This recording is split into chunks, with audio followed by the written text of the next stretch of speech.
Hello students, in our previous lecture we had discussed about attitude towards caste and women devotees. I hope you are totally understood regarding your topics. जिसमें हमने ये पढ़ा था कि जो भक्ति movement आया था उसने इक्वालिटी को ज़्यादा फोकस किया था, ज़्यादा एम्फेसाइज किया था, और जो कि उन्हें वेदास के टाइम में या हम कहें ब्राह्मणिकल्स टाइम में नहीं मिलता था सोसाइटी को। और साथ ही साथ हमने वीमेन डिवोटीज़ के बारे में भी बात किया था कि एंड्रल नाम की एक लेडी थी और कराइकल नाम की एक लेडी थी, जिन्होंने जो एक शिव भगवान की बिलव्ड थी और दूसरी अपने आप को जो विष्णु भगवान की बिलव्ड थी और दूसरी जो अपने आप को शिवा के डिवोटी कहती थी, जिसने एसेटिज्म के सहारे से भगवान की प्राप्ति की थी, मोक्ष प्राप्त किया था।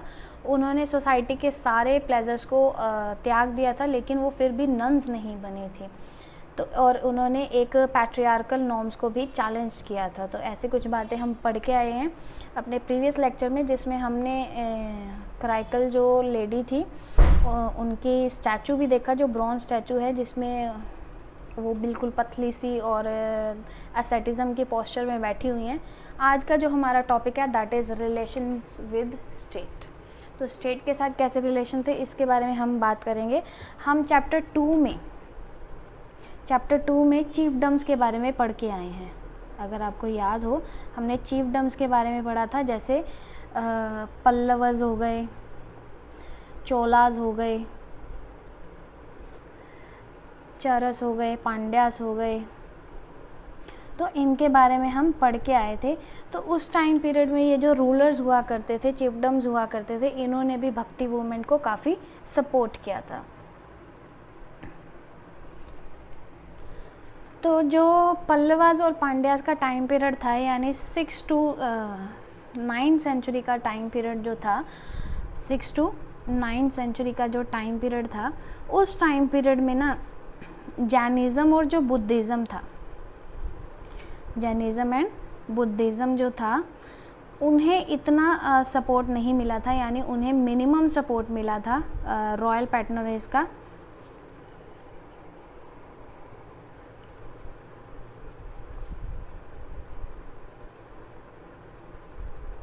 रॉयल पैटर्नेज का तो उन्हें काफ़ी कम सपोर्ट मिला था रॉयल्स लोगों का।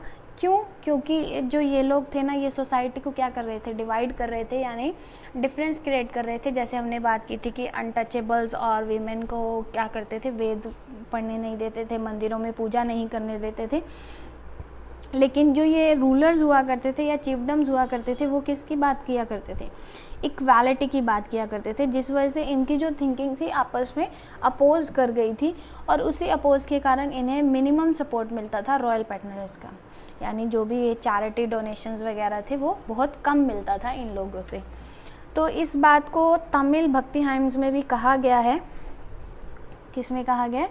तमिल भक्ति हाइम्स, यानी जो उनके मंत्र या संगीत वगैरह हुआ करते थे, उसमें इस बात को बताया गया है कि ये जो थे वो टोटली अपोज करते थे किसे, जैनिज़्म को और बुद्धिज़्म को। किसे? जैनिज़्म और बुद्धिज़्म को।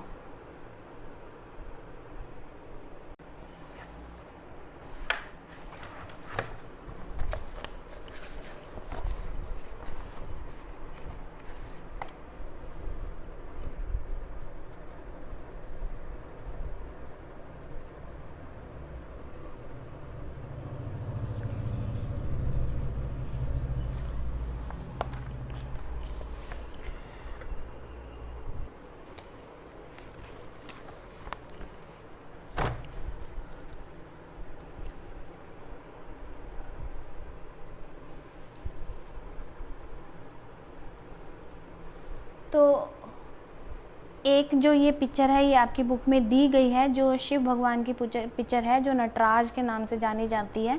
तो इस तरह की पिक्चर जो थी वो वहाँ पर बनवाई गई थी।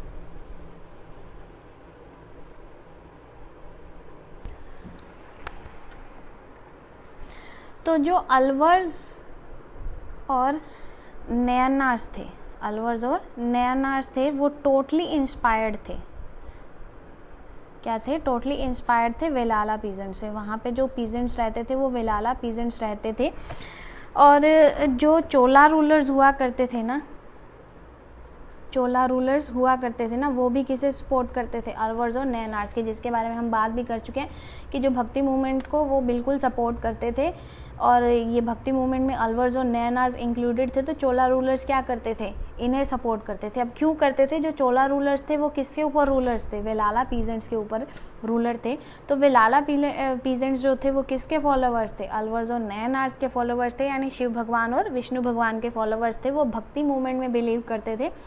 तो राजा तो हमेशा किसी चीज़ में एग्री करेगा जिस चीज़ में उसकी प्रजा एग्री करेगी। तो चोला रूलर्स वेलाला पीजेंट की वजह से नयनार्स और अल्वर्स को क्या किया करते थे, रॉयल पैट्रनेज दिया करते थे। क्या किया करते थे, रॉयल पैट्रनेज दिया करते थे, यानी सपोर्ट दिया करते थे, जिसकी वजह से उन्होंने टेम्पल्स को काफ़ी बनवाया, बड़े बड़े टेम्पल बिल्ड करवाए। तो उन्होंने ये कहा कि हम भी, यानी चोला रूलर्स ने ये कहा कि हम भी डिवाइन सपोर्ट करते हैं।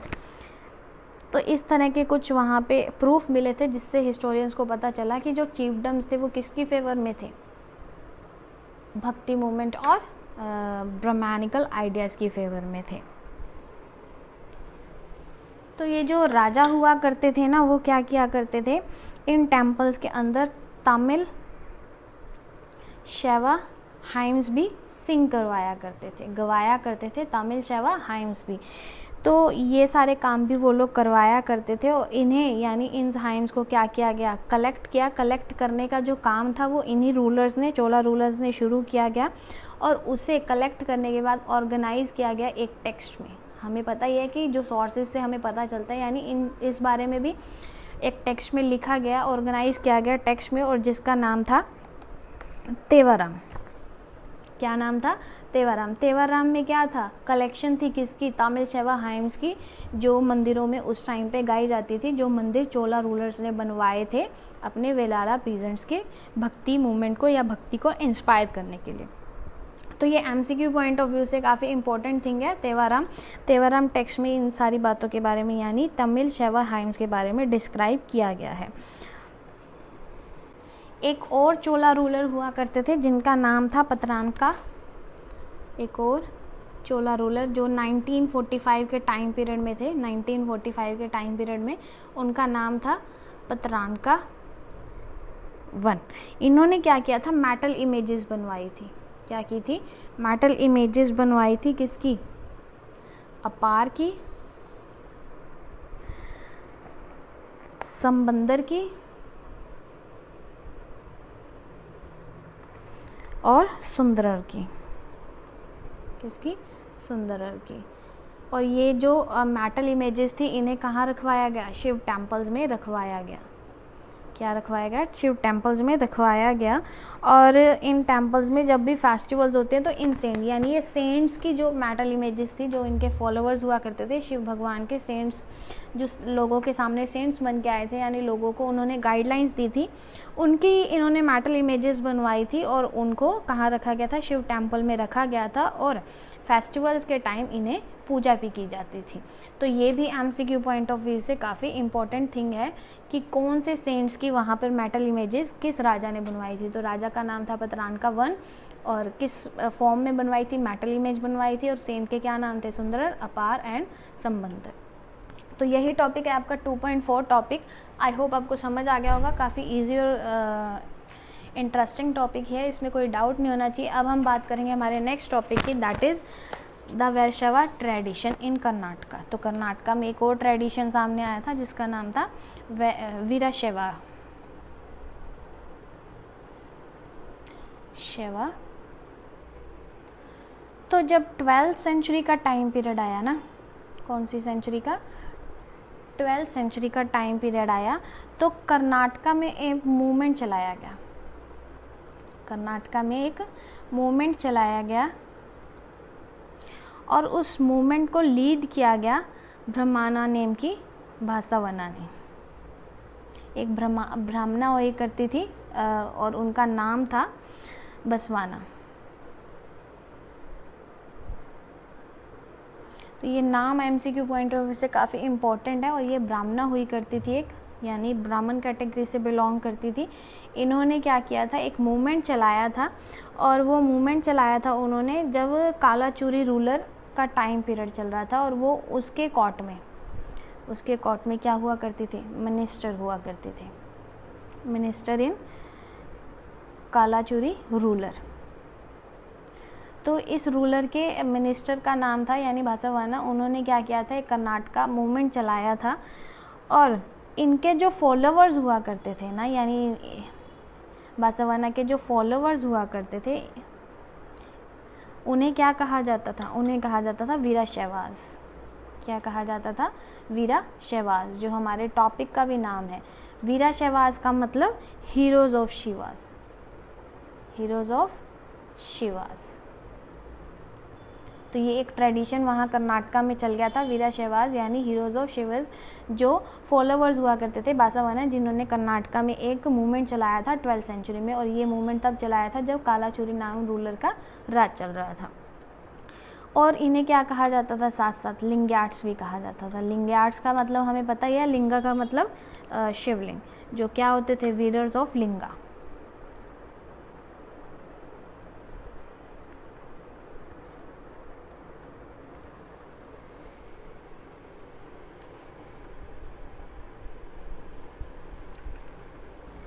तो ये जो लिंग्याट्स थे ना, वो आज के टाइम में भी बहुत ज़्यादा फेमस है, बहुत ही इम्पोर्टेंट कम्युनिटी मानी जाती है आज के टाइम में भी। आज के टाइम में भी लोग शिव भगवान को बहुत ज़्यादा पूजते हैं, लिंगा की पूजा करते हैं।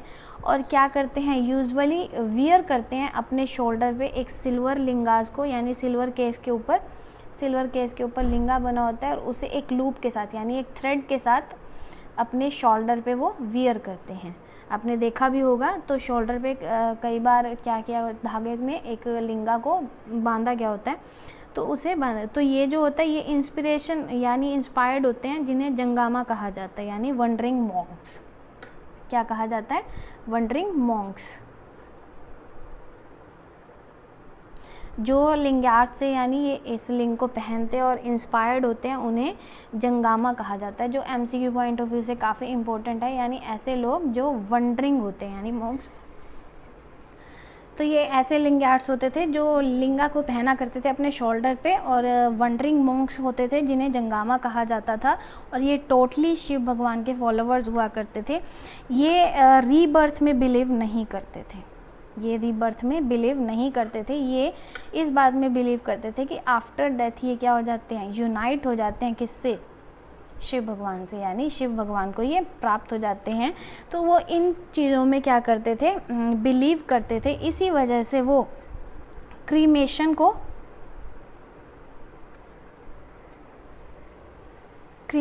बिलीव नहीं करते थे, यानी दाह संस्कार, यानी जब एक किसी की डेथ हो जाती है तो डेड बॉडी को जलाया जाता है, तो उसमें ये बिलीव नहीं करते थे। फ्यूनरल एक्टिविटीज़ में बिलीव नहीं करते थे। ये डेड्स को क्या करते थे, बरीड करते थे, क्योंकि इनका मानना था कि आफ्टर दैट जो बर्थ है वो रीबर्थ नहीं होता किसी का भी, और वो शिव से यूनाइट हो जाते हैं, तो इसलिए वो बरीड करते हैं। और साथ ही साथ लिंग्याट्स ने क्या किया था, एक चैलेंज भी किया था। ये चैलेंज ये था कि कोई भी कास्ट सिस्टम नहीं होता, कोई भी कास्ट सिस्टम सोसाइटी में नहीं है, ना कोई डिवाइन ऑर्डर के थ्रू, ना कोई वैसे।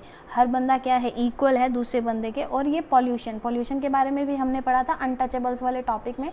तो ये पॉल्यूटेंट्स और पॉल्यूशन को भी फॉलो नहीं करते थे, जो कुछ ब्राह्मण के ग्रुप्स ने ये बताया था। तो इन्होंने साथ ही साथ रीबर्थ की थ्योरी पे भी क्वेश्चन मार्क लगाया था। तो इन्होंने जो कास्ट सिस्टम और पॉल्यूशन सिस्टम को मतलब फेवर नहीं की, इन्होंने इसे गलत कहा, जिस वजह से जो अनटचेबल्स थे या लो कास्ट के लोग थे, वो इनके साथ क्या हो गए थे, इनके फॉलोवर्स बन गए थे। क्या बन गए थे, इनके फॉलोवर्स बन गए थे। तो ऐसे ग्रुप जो इनके फॉलोवर्स बन गए थे, उन्हें मार्जिनलाइज्ड ग्रुप कहा जाता है। क्या कहा जाता है, मार्जिनलाइज्ड ग्रुप कहा जाता है। ये मार्जिनलाइज्ड ग्रुप क्या था, कौन थे, ये भी एमसीक्यू पॉइंट ऑफ व्यू से काफ़ी इंपॉर्टेंट है। तो ये एमसीक्यू पॉइंट ऑफ व्यू से का एक क्वेश्चन बन गया यहाँ पर, कि ऐसे लोग जो कास्ट सिस्टम में बिलीव नहीं करते थे, यानी लोअर कास्ट और अनटचेबल्स जो थे, उन्हें लिंग्याट्स जो थे वो इक्वली मानते थे सोसाइटी के, जो इनके फॉलोअर्स बन गए थे, जो मार्जिनलाइज्ड ग्रुप में इंक्लूड हो गए थे। और जो लिंग्याट्स थे वो धर्मसूत्रास की कुछ बातों को बिल्कुल डिसअप्रूव करते थे, और वो डिसअप्रूव करते थे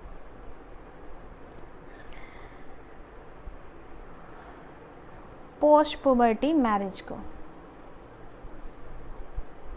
यानी प्री प्यूबर्टी मैरिज को वो क्या करते थे, डिसअप्रूव करते थे। और वो किसको फेवर करते थे, वो फेवर करते थे पोस्ट प्यूबर्टी मैरिज को। यानी जब एक पर्सन जो है वो मेजर हो जाता है फिज़िकली और मेंटली, तभी उसकी शादी होनी चाहिए, अदरवाइज़ उसकी, यानी यहाँ पे चाइल्ड मैरिज को वो बिल्कुल अगेंस्ट थे, बिल्कुल अपोज करते थे। तो चाइल्ड मैरिज की बिल्कुल भी फेवर नहीं करते थे।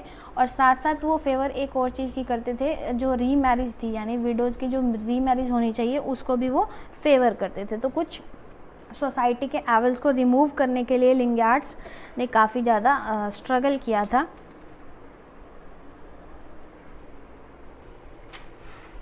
तो क्या बताया मैंने कि ये डिसअप्रूव करते थे प्री प्यूबर्टी मैरिज को, यानी चाइल्ड मैरिज को, जो धर्मसूत्र में काफ़ी फेवरेबल चीज़ बताई गई है, यानी फॉलो किया जाता था धर्मसूत्र के अकॉर्डिंग चाइल्ड मैरिज को। और इन्होंने अप्रूवल दिया, यानी ये फेवर में थे किसके, पोस्ट प्यूबर्टी, यानी जब एक पर्सन पूरा मैच्योर हो जाता है फिजिकली और मेंटली, तभी उसकी शादी होनी चाहिए। और साथ ही री मैरिज ऑफ विडोज़, यानी कोई किसी का स्पाउस अगर जो है एक्सपायर हो जाता है तो उसकी री मैरिज भी होनी चाहिए। इन चीज़ों को उन्होंने फेवर किया था। और साथ ही साथ वेराशिवा जो ट्रेडिशन था, वेराशिवास जो ट्रेडिशन था वो कहाँ से आया था, वचनास से आया था। कहाँ से आया था, वचनास से ये डिराइव हुआ था।